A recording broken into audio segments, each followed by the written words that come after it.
Assalamualaikum warahmatullahi wabarakatuh. Perkenalkan, nama saya Uktia Kusuma Wardani dengan NIM 203-10105 dari Prodi Sistem Informasi. Di sini saya akan menyampaikan materi tentang UX Design Process. UX Design Process adalah proses literasi desain untuk dapat meningkatkan usability dan interface desain yang lebih optimal, sehingga prosesnya dapat mengintegrasikan produk di aspek branding, desain, kegunaan, dan fungsinya. Hal yang perlu dilakukan di dalam UX Design Process yaitu ada 5.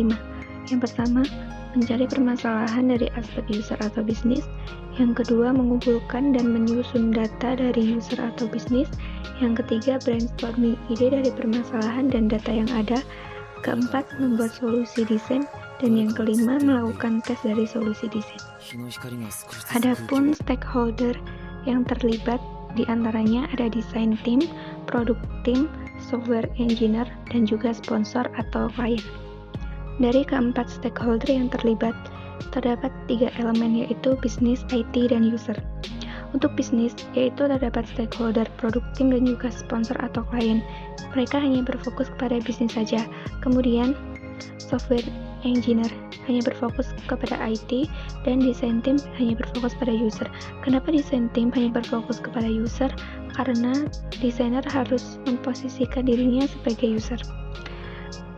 Kemudian terdapat sweet spot area, yaitu gabungan dari ketiga elemen yang berfokus pada bidang masing-masing untuk menciptakan solusi dari masalah. Selanjutnya, macam-macam UX design proses. Yang pertama, user centered design, kedua design thinking, yang ketiga design sprint, dan yang keempat lean UX. Di sini saya akan menjelaskan tentang design thinking. Design thinking merupakan evolusi dari proses human centered design yang dapat digunakan untuk menciptakan inovasi dalam produk desain. Kemudian, design thinking terdapat 5 langkah. Yang pertama ada empathis, yang kedua define, yang ketiga ideate, yang keempat prototype, yang terakhir yaitu test. Yang pertama yaitu empathis. Tujuan dari empathis yaitu membantu desainer dalam mencari tahu pandangan dan kebutuhan dari target usernya dengan research sebelum mendefinisikan problem statement dan melakukan ideation. Jadi, kita harus mengenal dan memahami keinginan, kebutuhan, serta apa tujuan user ketika menggunakan sebuah produk to define. Define adalah informasi yang telah dikumpulkan selama tahap empathize, dianalisis dan disintesis untuk menentukan masalah inti yang akan diidentifikasi. Tahap ini akan sangat membantu untuk menyelesaikan masalah customer karena telah dilakukan penetapan masalah. Di tahap ini, kita harus menempatkan user sebagai pusat dari objek permasalahannya. Tahap dari define yaitu yang pertama, pain point dari user.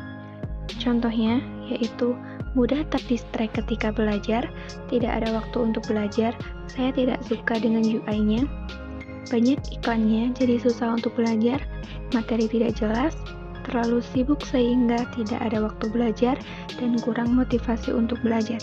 Kedua yaitu target yang user inginkan. Contohnya adalah meningkatkan minat belajar, mempermudah akses pembelajaran, mempermudah pengguna dalam belajar, meningkatkan revenue, dan membantu pekerja untuk belajar lebih rajin. Yang ketiga yaitu voting untuk How Might We, merupakan voting dari target yang user inginkan pada sebelumnya. Pada voting tersebut, pilihan terbanyak jatuh kepada yang pertama, mempermudah pengguna dalam belajar dan membantu pekerja untuk belajar lebih rajin. Selanjutnya, design thinking yang ketiga yaitu ideate. Ideate adalah tahap untuk menghasilkan ide solutif. Semua ide-ide akan ditampung guna penyelesaian masalah yang telah ditetapkan pada tahap define. Tahap ini penting untuk mendapatkan ide sebanyak mungkin atau solusi masalah di awal fase ide. Dari How Might We yang didapat sebelumnya yaitu mempermudah pengguna dalam belajar dan membantu pekerja untuk belajar lebih rajin. Ide-ide yang didapat antara lain, pertama, fitur gamification untuk membuat pengguna lebih rajin dalam belajar. Kedua, sistem leaderboard mingguan untuk memacu pengguna lebih giat belajar. Ketiga, membuat platform pembelajaran dengan basis website dan aplikasi. Keempat, fitur mentoring assistant untuk dapat berkonsultasi. Kemudian fitur forum untuk dapat berdiskusi dengan pelajar lainnya. Fitur call mentor. Dan audio learn untuk membantu pelajar yang auditory. Selain itu, ada fitur gamification supaya lebih giat belajar, kemudian fitur bookmark, discussion class, logging, biometrik, ask me anything seperti Apple Siri. Kemudian dapat dikelompokkan lagi sesuai bidangnya. Selanjutnya adalah prototype. Yang dilakukan pada tahap prototype yaitu yang pertama, mendesain interface dari hasil Crazy Edge. Yang kedua, menyusun UI menjadi sebuah flow proses yang sesuai dengan ide solusi. Dan yang ketiga, membuat prototipe yang dapat digunakan untuk testing. Berikut adalah contoh dari prototipe produk dan juga flow dari produknya. Ketika pembuatan flow, selalu evaluasi dengan tim internal. Diskusi dengan tim internal untuk user flow ini sangat penting agar dapat menghindari kemungkinan error atau defect yang terjadi. Yang terakhir yaitu testing.